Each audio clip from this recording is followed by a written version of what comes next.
Excellent. How many of you guys are here for the first time today? Just nice. Well, you guys are going to learn quickly what we're about here. We're about interacting between the community and the startups here. Generally, we have two startups that come up here, present what they're building. Today is a special event. We only have one. It's a great one. And next week we are off. So Thanksgiving week, no 1 million cups. We'll be back the week after. When we come back the week after, you all know Chris, our co-organizer. He was actually supposed to present today. He couldn't do it. So next week that we're back, we should all boo him for bailing on us at the last minute. Bad Chris. But that's his picture right there. For it by having Raincube, which is awesome. You guys are going to love this one. But they're going to be here for 6 minutes presenting what they've built. Then the next 20 minutes is on you guys. Q&A, ask questions, seek clarification. Think through your connections, the people who you know that can help them grow their business, expand, and make millions and billions of dollars. My name is Sean Kenneth. I'm an organizer here for 1 Million Cups, along with Danielle Whiteloff, who is behind the camera. Hi, camera. We also have Marianne, who is not here this morning. Boo her as well, please. Chris, as I mentioned, not here. We have Carly, who is kind of the major domo and the person who does everything, so we appreciate Carly. And then we have our friends, Cow Coffee, who provide the coffee on non-Wednesday mornings. Please purchase their products, but they generously give it to us free today. So I'm going to turn it over to Raincube without further ado, and invite you to talk as slowly as you like. Okay. And do I need to touch or click? Click. Okay. There'll be some touching. If you feel the need, you can touch. My name is Anthony Paglino. I'm the founder of Raincube. It is a Tampa Bay wave-based accelerator, and we are helping people water smarter. So just starting with a quick survey, who here believes that climate change is real? Raise your hand. If you believe that it is a hoax perpetrated by the Chinese, raise your hand. Okay, good. I think we're all on the same page here. We are in agreement that climate change is a problem, and if we don't do anything about it, we are all going to be underwater. Which is not good if you're a human, but it's great if you're a dolphin. It wouldn't be that bad. So we have to think of this problem in 3 layers, because it's all interconnected. Water, food, energy. So right now we are stuck on fossil fuels. We're getting our food from big multinational conglomerates who own everything top to bottom, and we're getting our water from a central source. So we are running out of water. This is a fact. And by 2030, we're not going to have enough water to meet the demand. And at the center of this water-food energy nexus is water resources. And this is where Raincube is really pinpointing, is how do we create more abundant water resources? So I think the reason why we got here is that we have this story that we tell ourselves that water is basically free. And at 1,000 gallons for $1.67, it basically is free. And that's what you're paying the city. And the city is then paying Tampa Bay Water, which is a conglomerate of local water sources that are selling you. So, thinking of this problem with water, I think we get into a challenge because we're only looking at it from top down. And when you're dealing with 30 million gallons a day just for the city of St. Pete, that's the only way we've been able to think about this problem. But with climate change and with the changing world and geopolitical and most importantly technological change, we need to be looking at this another way. So instead of looking at the ground for all of our water, I think we should be looking up at the sky because we're only going to be getting more and more rain. Now I saw an interesting stat when Hurricane Matthew blew through from CNN saying that one storm alone, dropped enough water on the U.S. to cover the watering requirements for every man, woman, and child for over a year. So there's enough water. So for a 2,000 square foot house, you have the potential to collect up to 100,000 gallons a year. Now if you take everybody in aggregate, all the roofs in St. Pete, you're left with 110 million gallons a day water budget, which is over 3 times what we currently have. So by harnessing the power of the rain, we've just multiplied our water 3 times. But why aren't we using rainwater now? It's obviously all around. Who here has a rain barrel? rain barrel? None. None? Do you know for certain? Yes. It may have rained last night. Did you check it this morning? No. Okay. So this is a Raincube. This is 5 times bigger than the 55-gallon thing that you're probably familiar with. In the city of St. Pete, city of Tampa are already hosting rainwater harvesting workshops, and they'll give you the barrel for free. The only problem is that in the summer, what happens? Overflow. In the dry season, what happens? There's nothing in there. Okay. So we have a fundamental problem of not knowing. And the question is, there should be something there. Is it?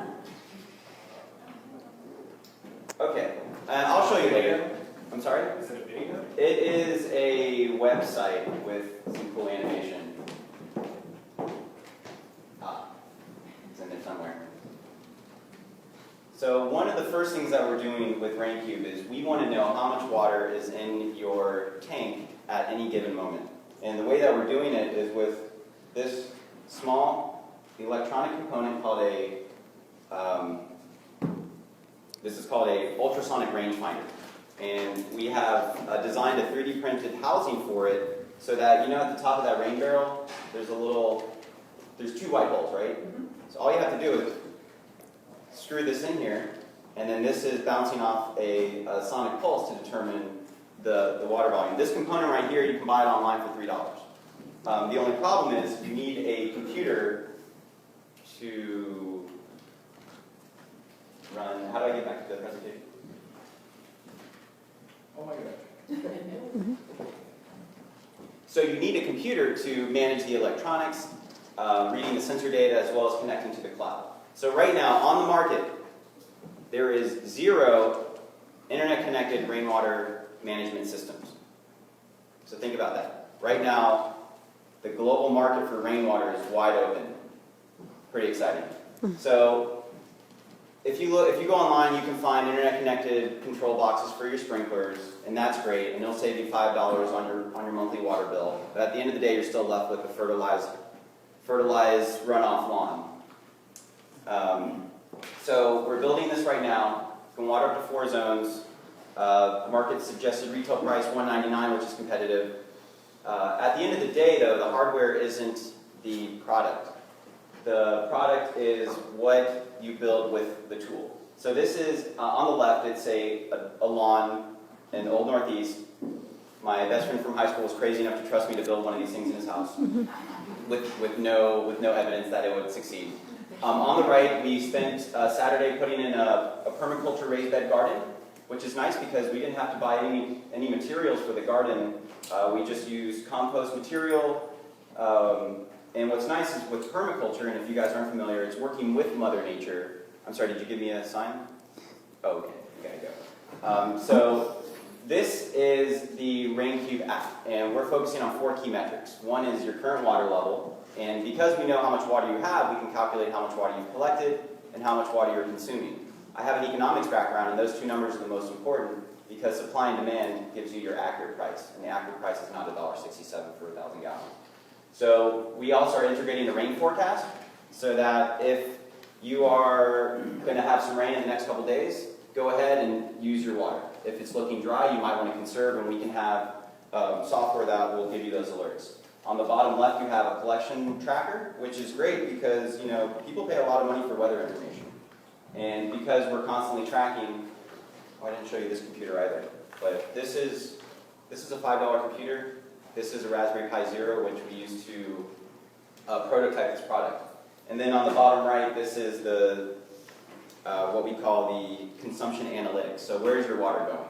So right now we're focusing on backyard gardens, but there's no reason to think that this can't scale to washing machines, sinks, and showers. And you can also reuse the rainwater after you've used it in the shower to use it with gray water to water your banana patch in the back. But anyways, going back to this. So Raincube, after 4 months, was able to produce a harvest that replaces their food bill. And Christy and Steve in the middle, they are not gardeners. They are just, their first home, they're about to raise a family. They want to get out of that water, energy, food nexus that we're stuck in right now. So we partnered them up with 2 permaculturists, and this is providing jobs, this is providing food, this is providing a safer, more connected community, which at the end of the day is what Raincube is trying to accomplish. So this is the social aspect to Raincube, where it's not just about your rain tank, it's not just about you.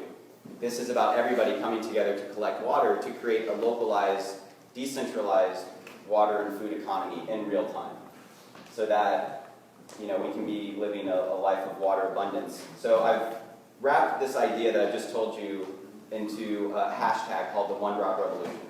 And what that means is individually, as collecting water is just an insignificant drop in the bucket. But if we all collect together, not just here in St. Pete or in Tampa Bay or in Florida or the US, but globally, we can actually create a big enough change to get onto a sustainable path. So there's no reason to think that this can't scale up to 10 billion cubes in 10 years. We have the technology, we have the manufacturing. The only thing that's standing in our way is ourselves. So I can end with my ask, and the ask is roofs and lawns. That's what Raincube needs. Thank you.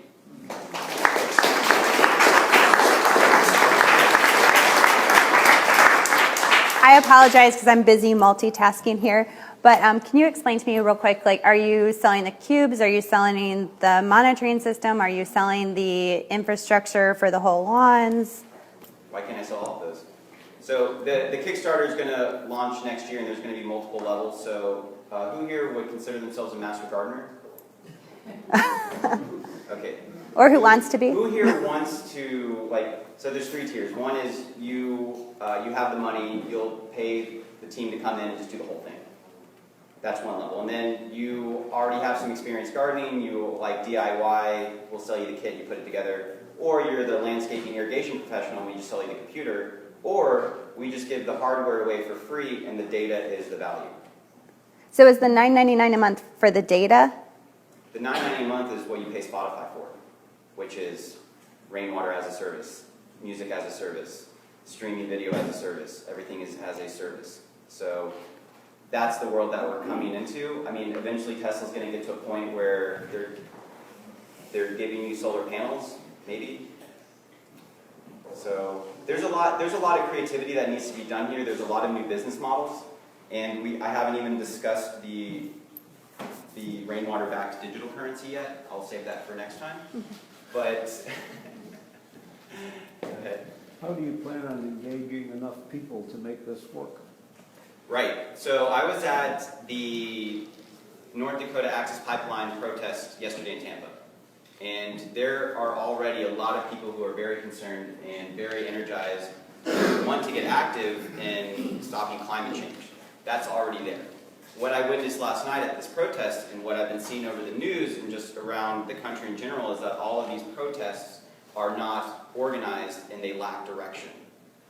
So to answer your question, I have to be the leader that stands up and says, hey, follow me because this is where we need to go.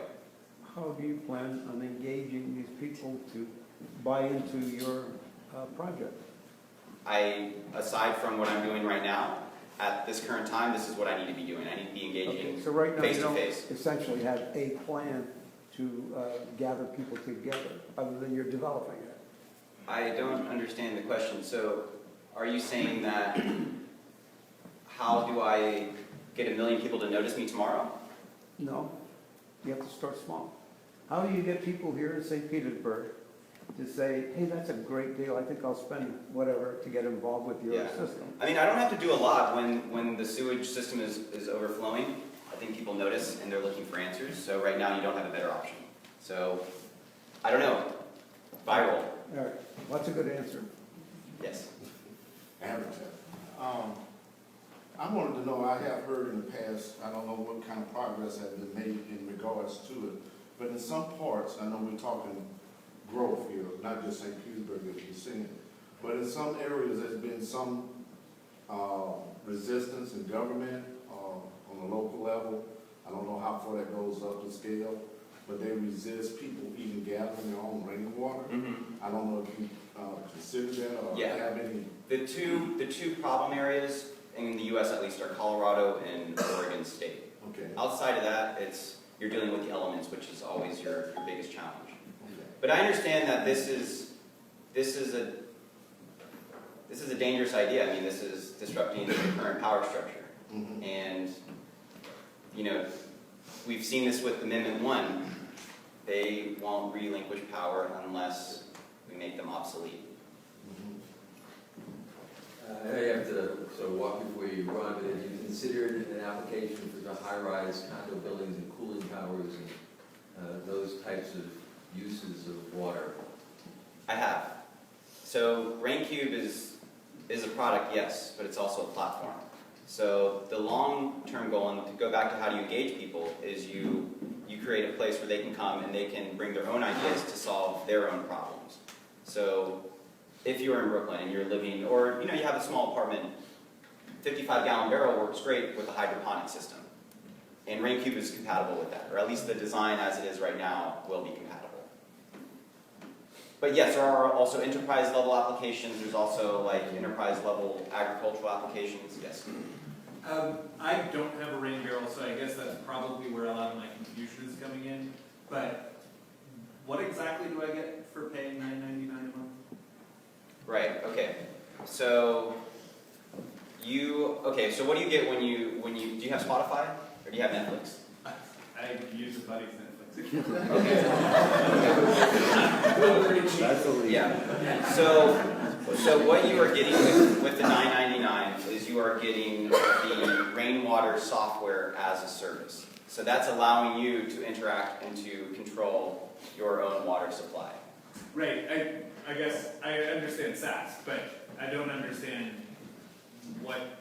how I'm controlling my water supply. Right. Okay. So if you are growing food, you need to manage the irrigation. Okay. So through the Raincube app, you are having more granular control over your water consumption, like where it's going. You can program that into it. And you can also be potentially connecting with other people in your neighborhood who are also collecting rainwater. So think of it as a social network for water. And how is that done now, like before you? How is that? I think the closest thing is a sea. Oh, I see. Irrigation. Yeah, irrigation. How is it done now? Done very inefficiently. So I think if you were to say, okay, you paid Raincube $10 a month, which replaces your water and food bill, that is the value proposition. Okay, and how much? Again, I just don't garden. I don't know any of this stuff. Yeah. How much is that saving me if I were doing this? It depends. It depends because water is a necessity. So if you have a lot of it, you're paying not a lot. If you have a little, you're paying a lot. So it's all dependent on if for some reason the city water supply goes out tomorrow. The price of water will go up, right? So we need to get to a level where we have about 10,000 gallon storage capacity on every residential house. We haven't even discussed all the strip malls, all of that dead roof space that could be collecting water. That's a market opportunity because you're harvesting water that can be processed, used either for filtered drinking water, or you can use that to grow food, or you can use that to run your manufacturing enterprise. I apologize. Can I just continue on real quick with this? So your future stuff that you put up there was shower and cooking and kind of internal in-the-house stuff, which I do use. Would your solution then be essentially letting me regulate how much water comes out of my shower, how much water I'm using to boil pasta? Yeah, so I think we need to be getting to a point where the value is not how much you're paying for water, but how efficient you are being with your water usage. So that's the problem that we have right now. It's not how much does water cost us in dollar terms, it's how much does water cost us in environmental terms. So by having Raincube allowing you to reduce your water footprint, there is savings on the end. But we'll get to a point where you won't have a water bill, you won't have a food bill, because after the fixed costs have been paid for your system, everything else only costs marginally next to nothing to operate your internet-connected rainwater harvesting system that's connected to your solar, that is connected to your smart home devices. So I mean, and also too, I can just sell the weather data for Bitcoins, and maybe I don't even have to charge any money for the service or for the hardware. That's also a possibility. Right now, what I have to focus on is getting a computer that can scale and getting it in enough backyards that people are witnessing it with their eyes and not just hearing me talk existentially about a water threat. Yes, ma'am? What is the cost of putting the cube in your yard, and how much water does that hold? Correct. So that cube is actually a repurposed IBC tote. And IBC is intermediate bulk container, which is used to transport all of the corn syrup and red wine vinegar around the world. That holds 275 gallons. Those are modular. You can connect them to more cubes. You can move the cubes around. So if, for instance, you have a lot of cubes and you have excess water and your neighbor has fewer cubes and has less water, there is a potential to sell water to your neighbor or sell food, but you're not exchanging in dollars, you're exchanging in rainwater-backed digital currency called rainwater. Yes? All right. Granted, I stayed up way too late last night drinking and watching basketball, but I'm still not 100% sure, and I can't be the only person here. What are you selling me today? If you're selling an alternative to the rain barrel, and an alternative to, I currently am putting in a rain barrel, but I've got like an app that controls my sprinkler system in my yard, and it's clunky, and it says it ties into the weather so that if it's going to rain, it doesn't, but it just goes off every morning either way. That I'm okay with. And how do I get from a rain barrel to gray water systems for my house? And you say, and you lost the app, once you get over the initial investment for a gray water system for my house is thousands, if not tens of thousands of dollars. Until I start paying more than $1.67 for 1,000 gallons of water, until you make it painful enough for me to change my shower to a rainwater system, it's impractical. You're going to get people that are going to try to save the world that are going to do that. But at the end of the day, $10,000 plumbing system to save 50 cents on my water bill. How much are you paying for your landscaping bill? I technically zero. I have a well. So other than Oh, no, I mean you have a lawn, correct? a lawn is a loose term, but a collection of weeds that I cultivate. All right, so let's look at one is, we're going to be underwater soon. So $1.67 is not going to last long. So that upward pressure on the price is going to happen over time, and that's the business model. Second is look at the lost opportunity cost, right? Who here has like a backyard or a front yard? What are you currently doing with that space? Planting ornamentals that you can't eat, or planting lawns that you have to mow every week or pay somebody. This is a lost opportunity cost. You can be turning that lawn into a very productive food forest. So who's paying hundreds of dollars a week to Publix to pay migrant slave wages for Mexicans in Immokalee? So we aren't putting the total environmental cost. We aren't putting the total social cost into that $1.67. So the reason why I'm here is to explain that the cost is going up. Prepare yourself, because it's only going to get harder to crawl out of the shithole that we're calling the current system. Yes? In likeness of what the gentleman was asking about how you're selling this, you were speaking earlier about something that you created in your friend's house. Oh, I have, yes. So do you have a demonstration or an illustration where you made a video or something to that effect? Yeah, so there's 4 Raincubes currently deployed. Yeah. 2 in St. Pete, 1 in Sarasota, 1 in Guatemala City, and then 1 in Seminole Heights, where I live. Okay. So right now we've been prototyping, and you can go and you can check it out. It's just not pretty to look at. So what's happening over the next 2 months is we're getting the updated hardware, we're getting the updated garden, so that by the time January, February rolls around, when everybody's getting psyched up to get their spring garden in, we're going to be launching a Kickstarter.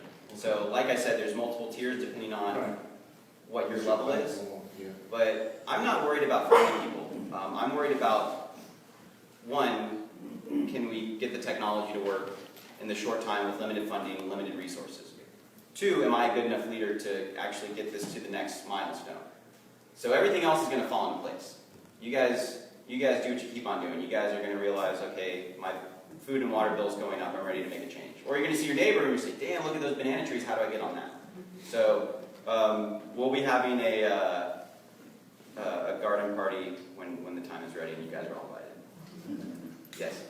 Is the technology behind this solution something that could be used in a standard building to commission the water systems of a building to be more efficient, even if it's coming through a pipe? They already have applications on the market for that. The problem is everybody's thinking too small.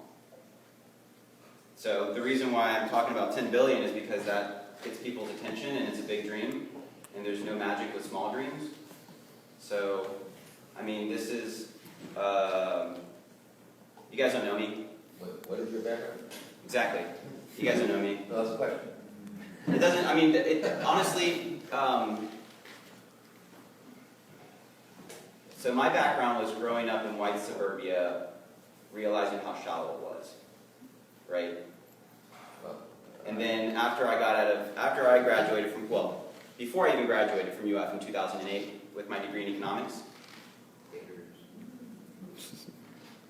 Yeah, the economy class. What do you do then?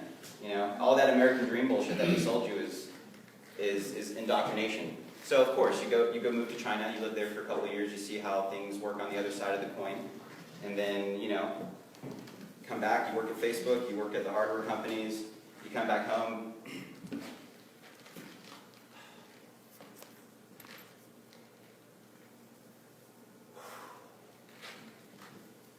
My mom passed away from cancer in February. So I know that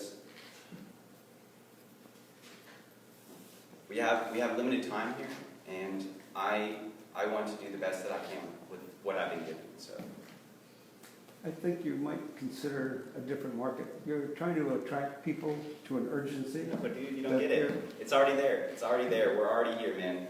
You got to catch up. I have to catch up? Yes, sir. I'm caught up. I'm just trying to give you an idea. But maybe your target is not the individual. Your target might be the municipalities. They have the issue. They're more aware. There's more of an urgency with the Yeah, municipalities. that's a really good point because last I read, the mayor's office is going to spend $3 million to make a plan to spend $300 million to expand the sewer pipeline. So I'm appealing to the people directly. I personally don't. And I mean, that would be great if the mayor's office is here. A grant to get a couple pilot houses online. Yes. Well, just to this gentleman's point, you know, at least St. Pete has rebates for like low flush toilets and things like that. Yes. So if there's some way to work through that system to subsidize the cost of what you're doing by the city or something like that, I think it's worth exploring. They love their studies for sure, but they also do things. I would suggest that if you were to find a small town as a pilot, Why not here? What is wrong with here? this is not a small town. What are you talking about? I don't. Have you been to China? There's like 100 million people is considered a small town. We're This not in is China. well, not yet. Just an injection, I was just happened to see a flyer out there when he was talking about approaching the mayor, because I see that there's some economic plan or presentation that they have planned for December 5th that's coming up next month. I don't know what's the setting for that. I mean, the public apparently is like invited. I mean, that's something when you can at least present. And I'm just throwing out there, just throw a plan and say, hey, you know, have you done it yet? Or, you know, say, hey, Mayor Kirk, or I'm so-and-so. Have you done that yet, or would you consider doing that? I mean, I'm all for it. I think it's a great idea. The alternatives is what we need. We need alternatives. Yeah, no, and the conversation has been started. I think it's about me delivering right now in terms of the hardware. And that's, everything is waiting on that. Okay. on that. Okay. So the reason why I'm here today is just to get on your guys' radar. Okay. And this is a conversation that has to be had. And it's going to be a little bit messy and we may be disagreeing, but at the end of the day, we all have to move together. Yes? Are you familiar with the Green Thumb Festival that they hold in St. Pete in April? It's usually the third week of April. They have a lot of landscapers, growers, but they also have a lot of organic, conservation, and educational seminars that take place. And, you know, I go religiously every year, and Yes. you probably have a pretty good target audience Yeah. at that. So here's where it gets tricky as a leader, right? Because I can't be everywhere at once. And how do I scale this, not just as a product or a platform, but as a movement as well? And I need help from citizens, engaged activists, people who are just environmentally conscious like you, to educate yourself, because these are the conversations that you can be having with your friends, the people that you know who are involved in this industry, where it does impact. And, you know, I would love to go. I hope I have time to go. But just like there's a Green Thumb Festival in St. Pete, there's, you know, garden events all the time, and there's a huge market out there. And going back to your question, what's your go-to-market strategy, or how do you get people to notice? It's by let's use another word. It's by planting a seed in all of your minds today that now you guys know that there's another option out there. We don't have to be just from the city or the well or desal. Like, it's fallen on our heads, and we're just too stupid to look up. So, yes, sir. It's a very good idea, and it's very similar to solar. But last spring, there was somebody here with hydroponic towers. What was the name of that? Doug Doug Fidwell's Fidwell. company, You want to find those people because they're doing the gardening side. Do you know those people? Those people are out there, yes. It's important because you, as a consumer, everybody here has a roof. Everybody here has a lawn. We don't need to kick the can down to somebody else to fix the problem. So, hydroponics, absolutely. And we're already in the process of developing a hydroponic kit that integrates with Raincube. For me, it's not we are so disconnected. And that's our problem. We are so disconnected from where our energy comes from where our water comes from where our food comes from. And by bringing that back, that closer together, that process of becoming connected again is going to bring us back together as well. So this is a very idealistic outlook on life, but the only other option is not pretty. Yes? Great presentation, by the way. I would just like to possibly say, because all the confusion, because your target right now is, you know, us, the average neighbor out there with a yard, I would sell it just like solar. So, you know, when they come to our doors or whatever, they're, you know, hey, this is what you can save over X amount of years. And, you know, for us, and like he was saying, you know, he has a water system.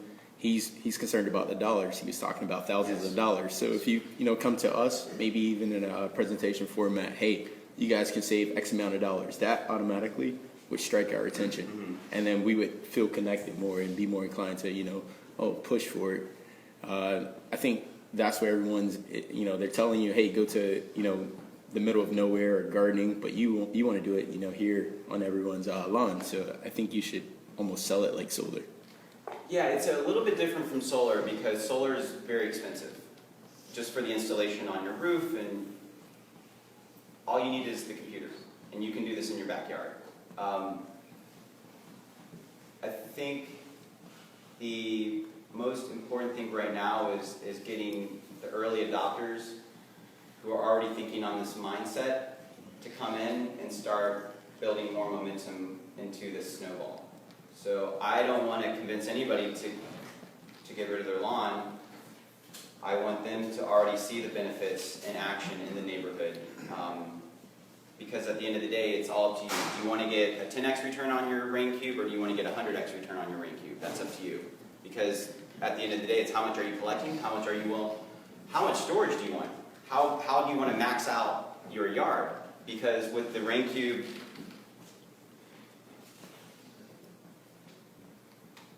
with the community, with the cube map, you can actually be competing on your block to see who has the biggest bananas. Yes, sir. How would you compare, let's say, the overall costs and value of a system like this versus the traditional in-ground well with irrigation system? Yes. Okay. So just to start with, the rain harvesting kit that you buy online now with all the pieces that you put together, $2,099.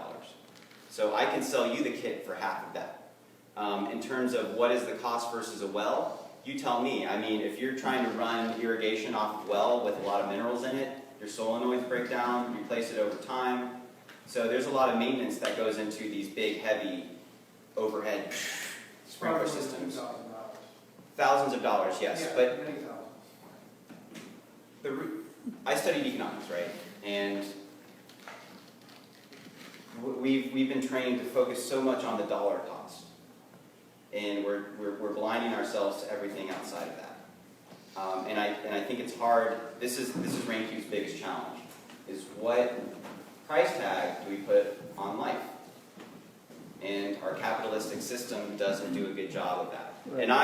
And if you guys are investors, of course, I would tweak that language a little bit. I'm sorry, yes, ma'am? Okay, so, I mean, it's very clear that this is an amazing product. I really find it amazing. My issue is, again, being relatable to consumers. If you're going to be targeting a market like us, like you had said earlier, it's really focusing on how are you going to acquire my attention. And if, let's say, like, I just got a house, and I'm just learning how to manage the different costs. But I'm still not feeling that relatability. I feel like you might be talking down a little bit or trying to prove yourself.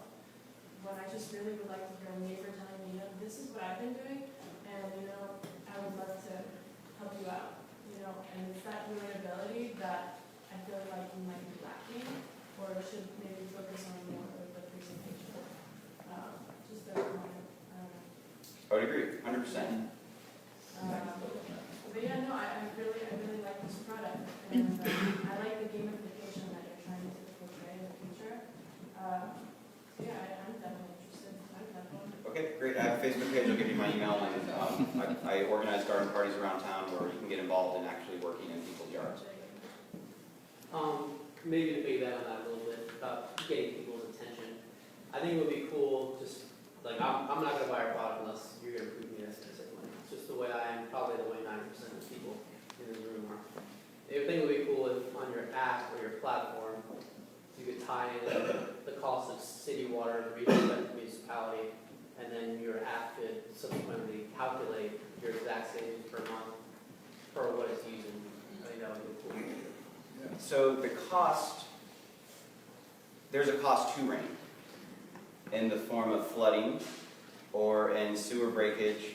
So the $1.67 that you're not paying on your bill is not accounting for the fact that all the water that you collect from your roof is not going into an already overtaxed sewage system. So there's a lot of costs involved in this.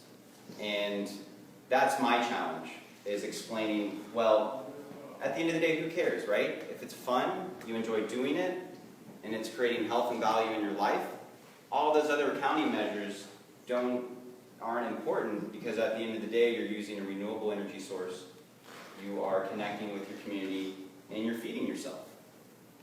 And it's going to be really hard. No, it's not. It's going to be fun.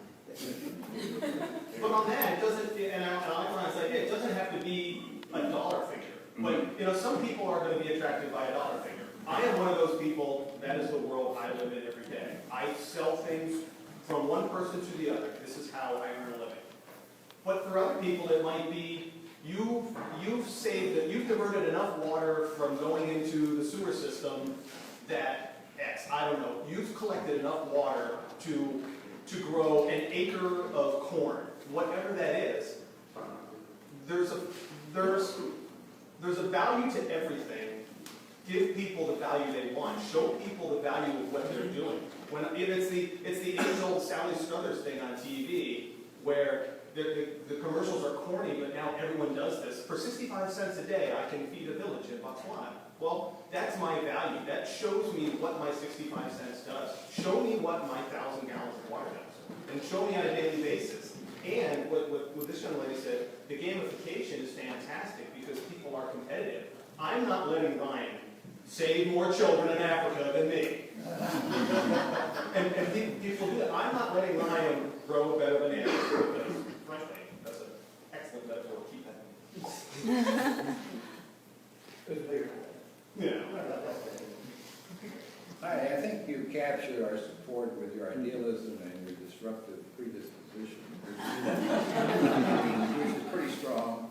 And I would say that you're here in the city-sponsored venue, and you're trying to, your approach is basically bottom-up. So it's to talk to each individual, which is clear that that's your predisposition. It's a bottom-up predisposition and preference. So I think what you're getting in terms of feedback is, all right, you're in the city is collecting a lot of this rainwater that you keep coming back to as a lost resource. So wouldn't it be, or have you considered developing a business model that invites the city infrastructure into your plans instead of distancing yourself? Yeah, I think, so where cities are going in terms of development are smart cities, right? So you got your street lights, you got all these different things cutting down on your AC costs. There's a company in St. Pete that's doing internet connected lighting efficiency. This is the wave of the future. What I'm here to tell you guys today, and you are at the bleeding edge of this, is we now have the Internet of Rain. And before today, nobody had ever thought that that was possible. So this is the inertia is quite strong. I think it's up to, I want to hear more about what the city wants to do in terms of reaching those smart city objectives, and absolutely I want to be in there. And it's just a matter of figuring out where does Raincube fit in that model, what is the city's priorities, how to work with the sewer system that's already there, because at the end of the day, what we want is we want to have cheaper, better water, we want to have cleaner environment. So, absolutely. Yes, sir. Yeah, I go to laundromat, so I go for $55,000 Yes. a month. I don't see any value here. Because you know what? I can collect it off everyone's roof, but I'm still putting it in the sewer. Water is cheap, sewer is expensive. So the thing that you really have to address is not the cost of the water coming into the home, it's really how that's going to help affect and divert the water going out of the home. Correct. So you talk about the sewer system flooded because the water was going into it, but the water was still going into it. So you have to figure out a way that the water does not go directly into the sewer system. So you're talking about backyards. For somebody who uses 55,000 gallons, are you telling me right now in Florida? My laundromat is here. Solar is even too expensive compared to what comes in on the lines. We've gone through all this. We've gone through solar heating, we've gone through solar water heating, we've gone through solar panels, we've done massive audits, and I just don't see how you can actually do this on an industrial size. And I would love to hear it, because I would love to pay less, but my cost is not water coming in, my cost is water going out. Correct. So how do we fix that? So, one, why does your water have to go back into the sewer pipe? It's full of detergents, it's full of... What kind of detergents? It's industrial waste. Okay. According to the... So before I did rainwater, I was doing gray water. And what gray water is, showers, sinks, washing machines, dishwashers, right? All that water goes back into the sewer, but it's just a little pipe that's coming out. Why not just put that pipe into the backyard? So that's all you have to do is you have to switch your detergents to a biocompatible. You can buy it at Walmart. So gray water already exists, and there's already a science. You're pushing a lot of water out. So you'd have to have a really intense system. I'm sorry, not a system, but a garden, a piece of land that can absorb all that water.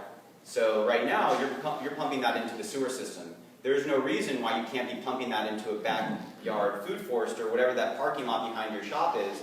Tear out that concrete, put in a massive banana forest. So you're eliminating your sewer bill and you're selling bananas on the block.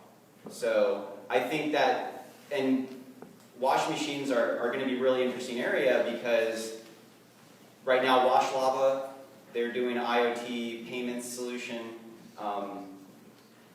So yeah, I mean, I'd be happy to talk with you. I think right now focusing on small scale residential is my main focus. Can I introduce you to Wash Lava? Okay, yeah, there you go. All right. Yeah. All right, I spoke with Jamie, so cool. All right. So it seems like there's, like, the overarching theme is you need to change your whole life in order to help us save Florida. And I would say that maybe scale that back a little bit, get it into people's places. And one of the reasons that I would be averse to putting one of those things in my house is just the looks of it. You know, so maybe address the design of the unit and start by getting it into people's places. Because I'm down with that. I like the idea of it. I garden. I don't water my lawn at all. I don't like it. It's, you know, a perpetual chore. So I do garden though, and I would like something like this, and it seems intelligent enough, but I wouldn't want it on the side of my house, because my deed restrictions would say you can't have this IBC tote just hanging out here without making it look a little bit better. Sure. And I have a guy who's making a nice jacket, zip up, fall collection. So the aesthetics, and it's not, you have to change your life. I'm giving a better option of a life. It's not, this isn't I may have presented it in a way that requires a lot of change, because I don't think... In order to get the return on investment that you're talking about by having a food forest behind your house, like you have to, I don't grow enough food for my family of four. You know, I grow herbs and jalapenos and tomatoes, and that's what's in my garden. So I should explain a little bit more of the community-supported agriculture model, and I'm really glad I was the only person speaking today, because man, this You have a lot of education. So how the CSA model works is called community-supported agriculture, and what that means is you as a consumer are paying a weekly or monthly subscription fee, and then there's a service that will go around to all the local organic farms. They'll, whatever's in season, they'll put it in a box and deliver it to your door.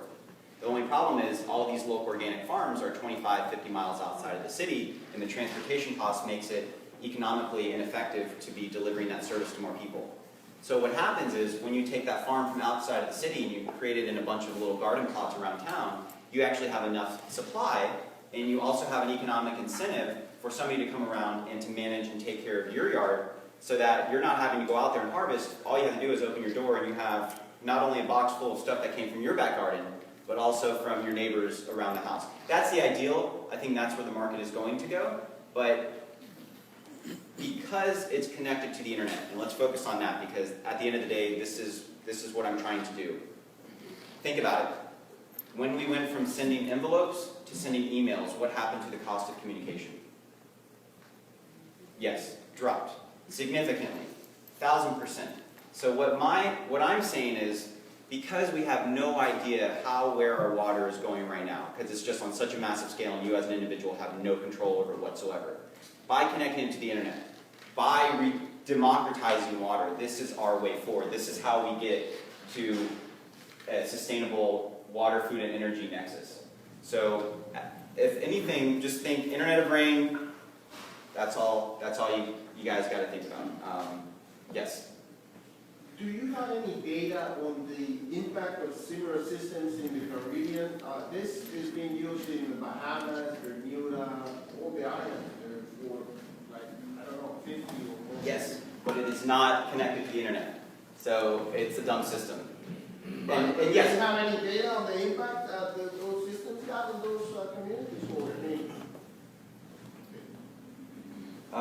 yes, there are plenty of studies, and they've been using it for a very long time, and I'm sure there's some fantastic design to incorporate into Raincube. And yes, absolutely. Great example. But once again, internet connectivity is the key. So oh, we're done. Okay, great. We have a final question. You just aren't calling on us. Yeah. Oh, I'm sorry. getting been riddled with bullet holes. Okay. Thanks. And by the way, this is the biggest crowd I've presented to publicly. This idea I presented at Tampa 1 million cups before, and the crowd was about the quarter of this size. Other than that, these conversations have been happening one-on-one for the past 9 months. Happening in backyards, happening in different places. So it's a long conversation. Yes, Sean? So, 2 questions. First, I guess more of a comment. It is clear that there is a ton of education to do of your audiences before you even get to your product. So I wonder if there is workshops or speaker series or things like that at gardening clubs or whatever that might be, people who are inclined, if you can lay out the problem, lay out everything, and build towards your product. It sounds like, I mean, we love hearing you. We love to hear about the new things going on. But, you know, in an ordinary Wednesday, you have 6 minutes. Mm-hmm. And oh, yeah. Yeah, so that's been my challenge. How do you scale this down to 6 minutes? Right. Which Which is almost near impossible unless I do some type of matrix download.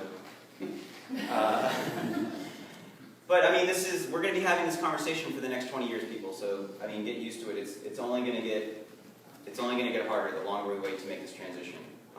So I would rather you guys have Raincube as an option as opposed to Nestle Corp, which probably be taking over. Yes. And second question, what can we do to help you grow this business? Yes. So one, just staying engaged and thinking about this problem is the minimum that you can do, at least to just understand that there's an alternative. 2 is, like I said, roofs and lawns. I'm looking for early adopters, people who are already collecting rainwater, who already want to be growing gardens. They just don't have a really good solution to do that. And then 3rd, any connections to gardening, any green, sustainability, whatever it is, I'll get out, I'll pitch, I'll take the heat. And thank you for hosting, and I would love to continue the conversation with the city of St. Pete and with the citizens of St. Pete, and just keep your eye out for Raincube because we're coming.